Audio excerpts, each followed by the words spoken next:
En tant que député, leader et modèle, représentant officiel, j'ai l'honneur de parrainer cet événement et de saluer cette nouvelle publication qui promet d'enrichir notre paysage entrepreneurial et sociétal.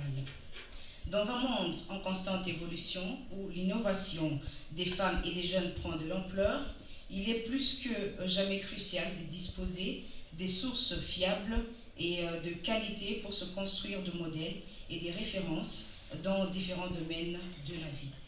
Time Magazine se positionne comme un acteur majeur dans ce domaine en s'engageant à offrir à notre société, à ses lecteurs, des articles et profils stimulants et pertinents. Je suis particulièrement impressionnée par la richesse et la diversité des sujets abordés par Time Magazine. Que vous soyez passionné d'entrepreneuriat, des cultures, d'économie ou de tout autre domaine, vous trouverez sans aucun doute dans ces pages des articles qui vous captiveront, vous éclaireront dans vos différentes idées.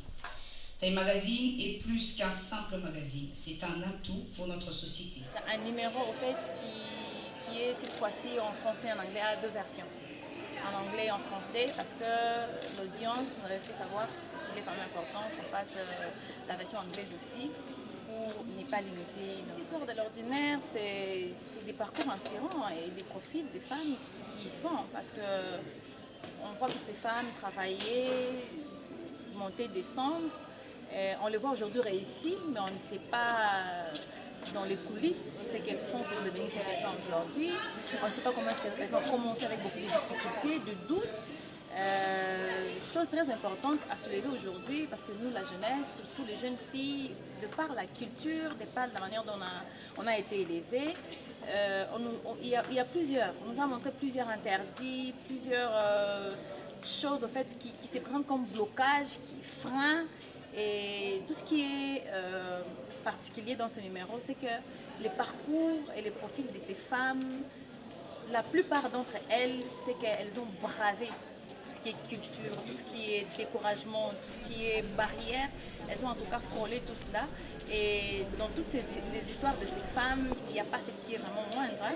C'est des histoires très très fortes qui en tout cas donnent envie à avancer, quoi qu'on peut rencontrer des défis, des difficultés, quoi qu'on peut nous montrer que c'est impossible. La plupart d'entre elles sont ce qu'elles sont aujourd'hui grâce à leur courage et leur détermination. Il ne faut pas se décourager. Il faut oser et il faut qu'elles fassent tout pour essayer de lire au moins 3 ou 4 femmes qui sont dans ces numéros d'aujourd'hui, parce que c'est une source d'inspiration et de motivation.